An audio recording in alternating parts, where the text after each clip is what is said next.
الحديث في الصحيحين، النبي صلى الله عليه وسلم بيمدح فئة من الناس من أهل اليمن اسمهم الأشعريون. بيقول النبي إيه؟ إن الأشعريين إذا أرملوا في الغزو، أرملوا يعني وصلوا لمرحلة اقتصادية صعبة، يعني وصلوا إلى مرحلة الرمل أو فني زادهم. إذا أرمل، يقال أرملت المرأة يعني فقدت زوجها وبالتالي حالتها الاقتصادية صعبة. إن الأشعريين إذا أرملوا في الغزو أو قل طعام عيالهم بيعملوا إيه؟ يجمعون ما عندهم فيجعلونه في ثوب ثم يجعلونه في إناء واحد ثم يقسمونه بينهم بالسوية، فهم مني وأنا منهم. النبي يقول كده، ودي خاصية جميلة جدا. وبمناسبة الحديث ده ومن باب نشر ثقافة ولا تنسوا الفضل بينكم، أنا بقول وهذا شيء رأيته بنفسي، الإخوة في الكويت أسأل الله أن يحفظهم يعني دعموا القضية الفلسطينية دعما طيبا على المستوى الاجتماعي. بنفسي كلما دخلت مكانا لألقي خاطرة أجد الإخوة يطلبون الحديث في هذا الموضوع، يدلك على وعي الشعب بالقضية.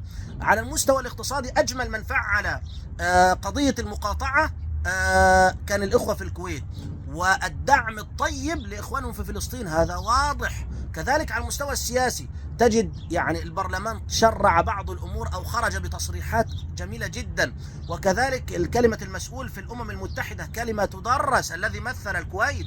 وعندك على المستوى التربوي وزارة التربية يعني جعلت فعاليات وأنشطة علمت الطلاب بالبعد الشرعي والبعد التاريخي لقضية القدس وقضية إخواننا الفلسطينيين.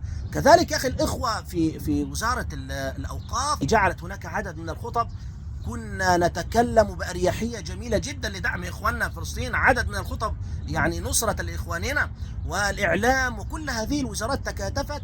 ويعني حتى النشاط الرياضي لا تعجب حينما تطلب فلسطين أن يلعب المنتخب الفلسطيني على أرض الكويت، ذلك لأنه شعر بالأمن.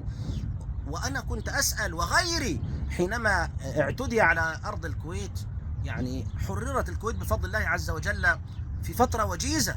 الجواب هذا، هل جزاء الإحسان إلا الإحسان؟ فأسأل الله أن يجعلها بلادا آمنة مطمئنة سخاء رخاء وسائر بلاد المسلمين، وأن يحفظهم جميعا من كل مكروه وسوء.